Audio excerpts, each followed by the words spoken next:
اچھا میرے بھائیو، اب اگلی جو آیات ہیں رمضان المبارک کے کانٹیکسٹ میں آیات آ رہی ہیں، یہ مسلسل 6 آیات سورۃ البقرہ کی آیت نمبر 183 سے لے کر 188 تک، یہ پورا ایک رکوع ہے۔ 23 نمبر رکوع سورۃ البقرہ کا، یہ مکمل رمضان المبارک سے ریلیٹڈ ہے۔ رمضان کے روزوں کو یہ یونیکنس حاصل ہے باقی تمام اسلامی عبادات پہ کہ قرآن حکیم کے اندر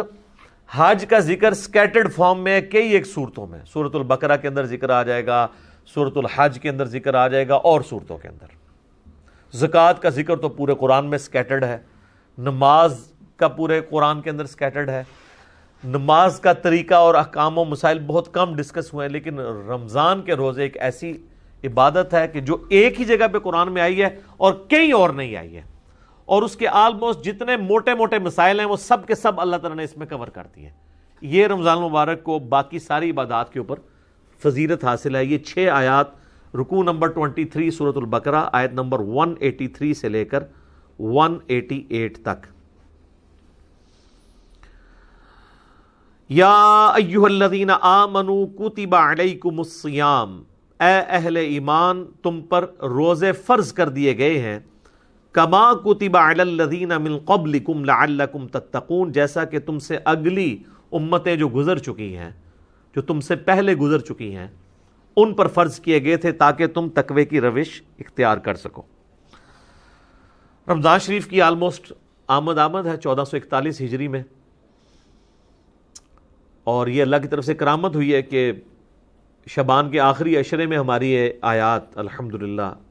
رمضان المبارک سے ریلیٹڈ آئی ہیں۔ رمضان المبارک کے جتنے بھی احکامات ہیں کتاب و سنت کی روشنی میں نے بڑی ڈیٹیل کے ساتھ ان کے اوپر ایک لیکچر ریکارڈ کروا دیا ہے، جو کہ آلموسٹ 5 نشستوں میں ہے۔ مسئلہ number 53A B C D اور E،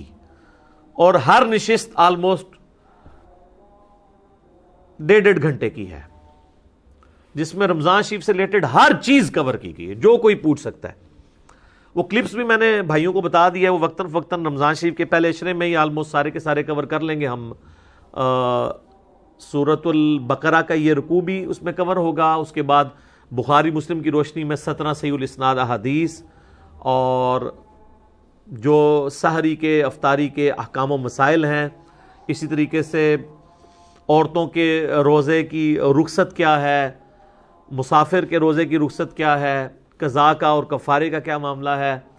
مریض سے ریلیٹڈ کیا چیزیں ہیں، ٹیکہ لگانے سے روزہ ٹوٹتا ہے نہیں ٹوٹتا، جتنے بھی جدید اور قدیم فقہی احکام و مسائل ہیں آلموسٹ 40 کے قریب ہیں جو اس میں ہم نے کور کیے ہیں۔ ایک حدیث کا انٹرنیشنل نمبر اس میں بتایا ہے، تو وہ انشاءاللہ ہمارے یوٹیوب چینل کے اوپر تو آلریڈی اپلوڈڈ ہیں، دوسرے جو ہمارے ان آفیشیل یوٹیوب چینلز ہیں ان کے اوپر سے خصوصاً مسلم اونلی سے وہ انشاءاللہ اپلوڈ ہوں گے، اور ہمارے فیس بک جو ہے انجینئر محمد علی مرزا، اس کے اوپر یہ انشاءاللہ تعالی ساتھ ساتھ اپلوڈ ہوں گے۔ آپ کو واٹس ایپ گروپس میں بھی انشاءاللہ تعالی وہ کلپس آنا شروع ہو جائیں گے انشاءاللہ تعالی۔ حصول برکت کے لیے میں 2-3 حدیثیں بیان کر دیتا ہوں۔ بخاری اور مسلم دونوں کی حدیث ہے کہ نبی صلی اللہ علیہ وآلہ وسلم نے فرمایا، جب رمضان کا مہینہ آتا ہے تو اللہ تعالیٰ جنت کے دروازوں کو کھول دیتا ہے اور جہنم کے دروازوں کو بند کر دیتا ہے، اور سرکش شیاطین کو قید کر دیتا ہے۔ تمام شیاطین نہیں، سرکش شیاطین۔ ایک اور حدیث ہے، نبی علیہ السلام نے فرمایا، یہ بھی حدیث بخاری و مسلم دونوں میں ہے، کہ رمضان المبارک میں اللہ تعالیٰ نیکیوں کا ثواب آلموسٹ 10 گنا سے 700 گنا تک بڑھا دیتا ہے، اور اللہ تعالیٰ فرماتا ہے کہ روزہ خاص میرے لیے ہے اور میں ہی اس کی جزا دوں گا۔ اور ایک ترجمہ یہ بنتا ہے، روزہ خاص میرے لیے ہے اور میں ہی اس کی جزا ہوں، کیونکہ روزہ وہ عبادت ہے جو جب تک کوئی شخص ایکسپوز نہ کرے نا، آپ کسی کو جج نہیں کر سکتے۔ نماز تو فزیکلی پڑھتا ہوا نظر آ جائے گا، تو روزہ ایک ایسی عبادت ہے جو خاص میرے لیے ہے اور میں ہی اس کی جزا دوں گا۔ بخاری مسلم میں ایک حدیث یہ بھی موجود ہے، نبی علیہ السلام نے فرمایا کہ ایک جنت کا دروازہ ہے جس کا نام ہے الریان، وہ خاص ان لوگوں کے لیے ہے جو رمضان المبارک کے روزے رکھنے والے ہیں کہ وہ اس دروازے سے داخل ہوں گے۔ پھر بخاری اور مسلم کی ایک اور حدیث ہے، نبی الاسلام نے فرمایا جس نے ایمان اور احتساب کے ساتھ رمضان المبارک کے روزے رکھے، ایمان اور احتساب یعنی ایمان کے ساتھ اور احتساب ہے اصلاح نفس کی کوشش پلس ثواب کی نیت خالصتاً اللہ کے لیے، تو اللہ تعالیٰ اس کے پچھلے سارے گناہ معاف فرما دے گا۔ جس نے ایمان اور احتساب کے ساتھ رمضان المبارک کی راتوں کا قیام کیا، اللہ تعالیٰ اس کے پچھلے سارے گناہوں کو معاف کر دے گا۔ جس نے ایمان اور احتساب کے ساتھ شب قدر کا قیام کیا، اسے پچھلے سارے گناہ اللہ تعالیٰ معاف کر دے گا۔ اور یہ میں نے سب سے آسان طریقہ اس میں بتایا کہ آپ ایٹ لیسٹ عشاء اور فجر کی نماز کا اہتمام کریں کہ کوئی رکعت فوت نہ ہو۔ صحیح مسلم میں حدیث ہے، ایک تابعی کہتے ہیں میں مسجد میں بیٹھا تھا، مسجد نبوی کے اندر، حضرت عثمان غنی رضی اللہ تعالیٰ عنہ علیہ السلام کا دور تھا، تو مغرب کی نماز کے تھوڑی دیر بعد حضرت عثمان مسجد میں آ گئے اور مجھے انہوں نے کہا کہ بیٹا میں نے نبی علیہ السلام سے یہ خود سنا تھا کہ جو شخص عشاء کی نماز جماعت سے ادا کر لے گویا اس نے آدھی رات کا قیام کیا،